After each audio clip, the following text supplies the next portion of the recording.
이야기 속에서는 화왕인 모란이 장미를 곁에 두려고 합니다. 그러자 할미꽃이 이렇게 이야기를 합니다. 저는 대왕이 총명하여 사리를 잘 알 줄 알고 왔더니 지금 보니 그렇지 않군요. 무릇 임금된 사람치고 간사한 자를 가까이 하지 않고 정직한 자를 멀리하지 않는 이가 적습니다. 이 때문에 맹자는 불우하게 일생을 마쳤으며 풍당은 낭서 정도로 지내다 흰머리가 되었습니다. 옛날부터 도리가 이러하거늘 저인들 어찌하겠습니까? 왕이 자신을 곁에 두려고 하지 않으니 자신이 옳은 얘기를 할 수 없겠죠. 왕에게 이런 한마디를 하고 떠나려고 합니다. 그제서야 그 글을 읽은 신문왕이 설총이 이 화왕계를 지어서 자신에게 바친 뜻을 헤아렸어요. 그래서 자신의 잘못을 반성하면서 설총에게 그대의 이야기 속에는 실로 깊은 뜻이 있으니 이를 기록해 두어서 왕이 된 자들의 경계로 삼게 하기 바란다. 설총 이야기를 해보도록 하죠. 설총의 아버지가 누군지 다 아시죠? 원효스님입니다. 원효스님 그럼 뭘로 유명한가요? 해골물이죠, 그쵸? 이 원효스님은 해골물로 깨달음을 얻으셨어요.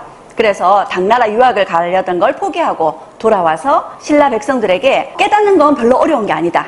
누구든지 다 부처님처럼 깨달을 수 있다라고 불교를 아주 쉽게 전파하는 그런 역할을 원효스님이 하게 됩니다. 이런 원효스님은 불교에 큰 업적을 남기기도 했었지만 원효스님이 신라를 위해서 또 큰일을 하신 게 있어요. 원효스님이 돌아다니면서 이런 노래를 불렀다고 합니다.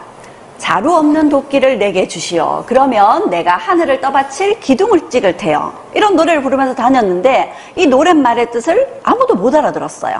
그런데 이 노랫말의 뜻을 알아들은 사람이 있었습니다. 김춘추 무열왕이었습니다. 그래서 무열왕은 이 뜻은 원효스님에게 기회만 만들어준다면 이 신라를 위한 대단한 인재를 낳아보겠다 이런 얘기를 하고 알아들은 거죠. 그래서 마침 무열왕에게는 남편을 잃은 딸이 있었습니다. 그래서 그 딸과 맺어주게 되죠. 그래서 원효스님과 무열왕 김춘추의 딸 사이에서 설총이 태어나게 된 겁니다. 그런데 문제가 있어요. 원효스님은 육두품입니다. 그리고 김춘추의 딸은 진골귀족이었던 거죠. 그러면 이 신분이 다른 사람 사이에서 태어난 자식은 진골이 돼야 될까요? 육두품이 돼야 될까요? 네, 육두품이 됩니다. 신라의 골품제라는 게 내려갈 수는 있어도 위로 올라갈 수는 없는 신분제도였거든요. 설총은 육두품이 됩니다. 이렇게 태어난 설총에 대한 평가는 삼국유사에 나와 있는데 설총에 대해서 아주 대단한 칭찬들을 하고 있습니다. 설총은 나면서 영리하고 밝아 경전과 역사에 널리 통해 신라의 10분 현인 가운데 한 사람이 되었다. 우리말을 가지고 중국과 우리나라의 세간풍물과 이름을 통하게 하였으며 육경과 문학을 뜻풀이 하였다. 지금 우리나라에서 경전을 배우고 익히는 자들이 이를 전수하여 끊이지 않고 있다.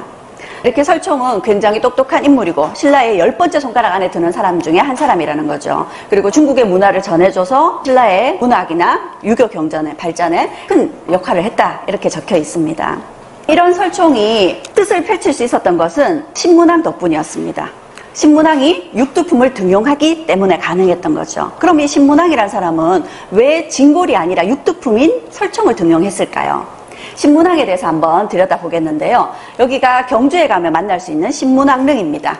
왕릉의 규모가 상당한 걸로 봤을 때 굉장한 파워가 있는 왕이다 이렇게 볼 수 있겠죠. 신문왕이 통일 이후에 왕위에 오른 사람입니다. 근데 이 신문왕이 왕위에 오르자마자 대규모의 진골 귀족들의 반란이 일어나게 돼요. 김흠돌이라는 사람이 중심이 되어서 일으킨 반란이었습니다. 이 김흠돌이라는 사람은 신문왕의 장인이었어요. 신문왕의 장인이 반란을 일으킨 겁니다. 게다가 이 김흠돌은 김유신하고도 친인척 관계입니다. 이 반란이 김흠돌뿐만 아니라 대규모의 진골 귀족들이 함께 일으킨 반란이었어요. 이 반란을 신문왕은 과감한 숙청을 통해서 제압을 했습니다. 그럼 이 김흠돌이라는 사람은 왕의 장인이고 대단한 권력을 가진 진골 귀족인데 왜 반란을 일으켰느냐 생각을 해보면요. 김춘추가 왕위에 오르고 무열왕이 됐습니다. 김춘추 이전에는 선덕의 왕, 진덕의 왕이었어요.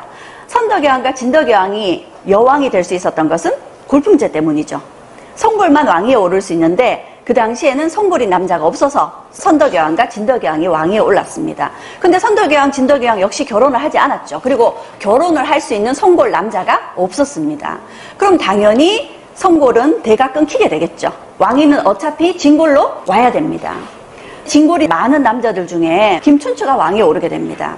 김춘추는 진골 귀족들 사이에서도 아웃사이더였어요.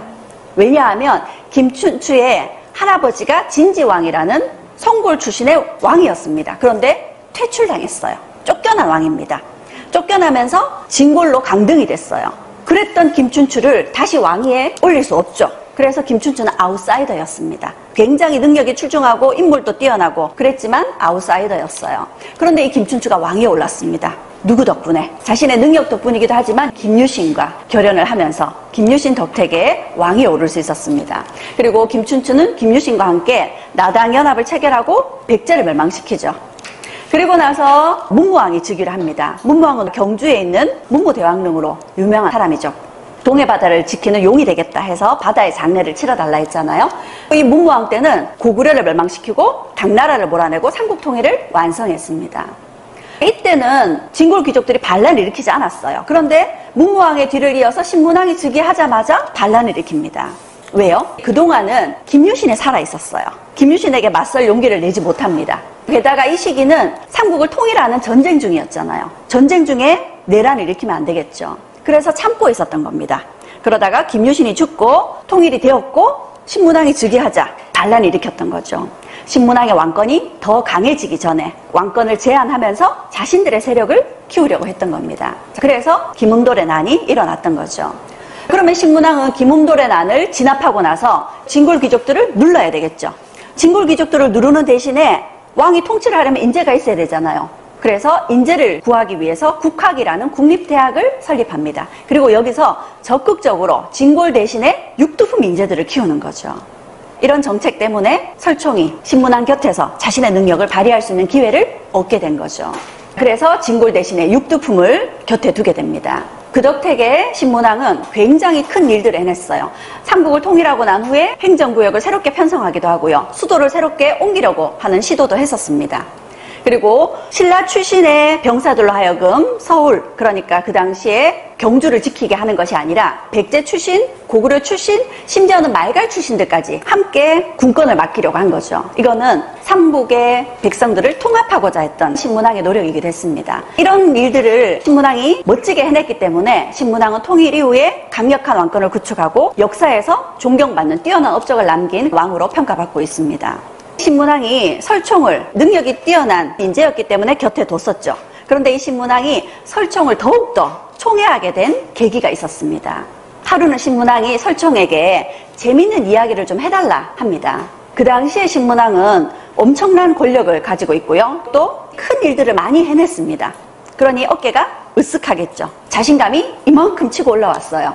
그러다 보니까 나에게 좋은 소리를 하고 칭찬하는 사람을 곁에 두게 되고 나에게 쓴소리하는 사람의 이야기는 듣지 않게 되죠. 그래서 설총이 왕에게 그런 이야기를 해주고 싶은데 왕에게 그런 이야기를 직설적으로 했다가는 자신이 큰 화를 당할 수도 있겠죠. 그래서 신문왕이 재밌는 얘기를 해달라 하자 설총이 자신이 하고 싶은 말을 재밌는 이야기로 만들어서 신문왕에게 바칩니다. 그렇게 이야기를 지어서 신문왕에게 바친 책이 화왕계라는 이야기책이에요. 화왕계라는 건 꽃들의 왕이란 뜻입니다. 꽃들의 왕, 어떤 꽃이 꽃들의 왕일까요? 가장 크고 화려하고, 그래서 설총은 여기에 있는 모란꽃을 꽃들의 왕으로 묘사했습니다.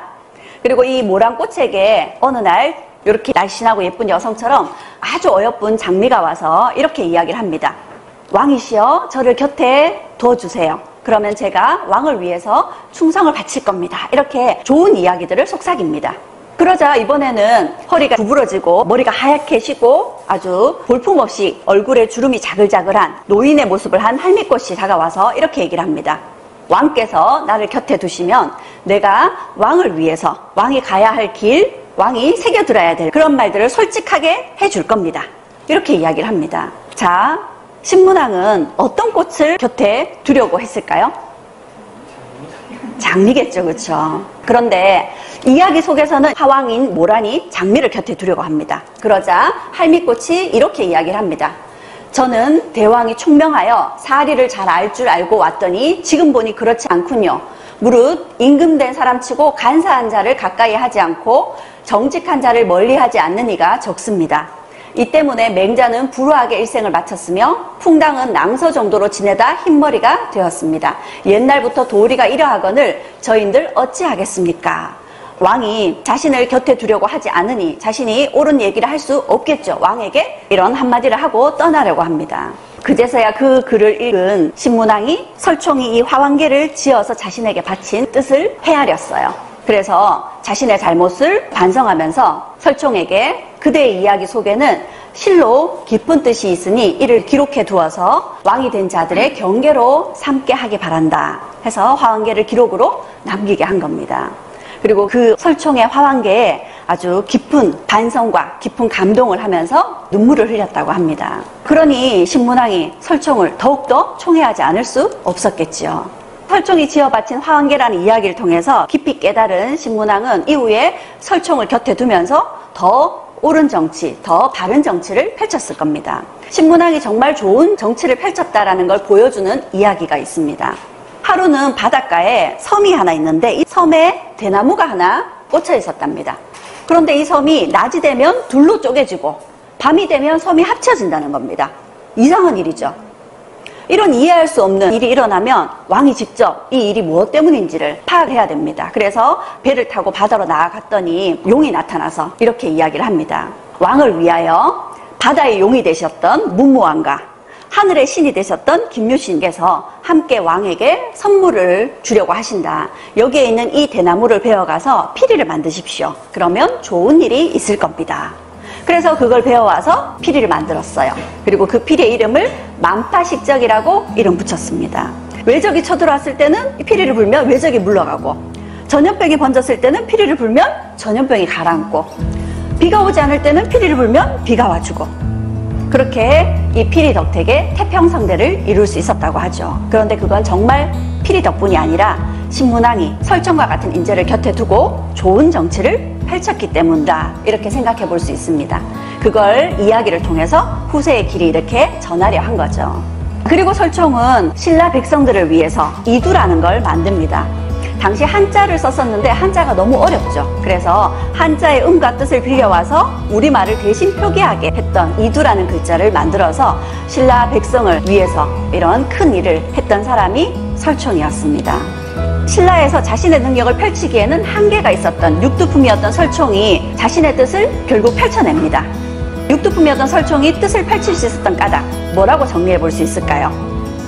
신문왕의 뛰어난 리더십과 설총이라는 인재를 알아볼 수 있는 안목이 있었기 때문에 설총은 자신의 뜻을 펼칠 수 있었던 겁니다.